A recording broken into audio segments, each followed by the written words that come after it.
वो हमारे जो बाबा जी का बूटी सेवन करते हैं उनके लिए खास करके, तो ध्यान से सुनेंगे।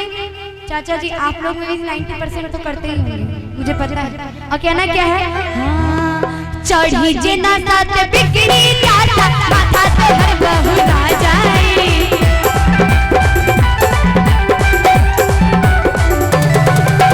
चढ़ी जे ना साथ बिगड़ी चाचा माथा तो हर बहुरा जाए।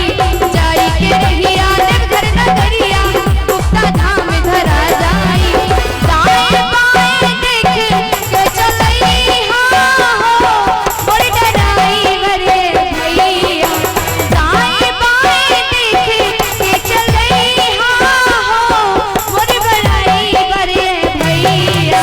कि भांग पी के गांजा पी के, कि भांग पी के गाड़ी मत चलई हाँ हो बड़ी डराई भरे भैया।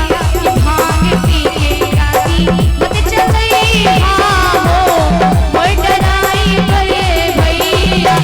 बीते पत्थर पे जिंदगी, बीते पत्थर पे जिंदगी ना आराम लागता।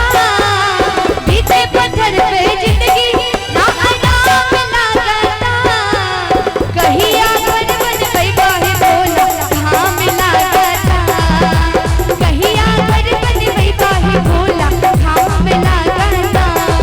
अरे कहिया घर बन गई बाहे बोला धाम लागता। अरे कहिया घर बन गई बाहे बोला धाम लागता। बोल दी शंकर भगवान की हर हर। बाप रे।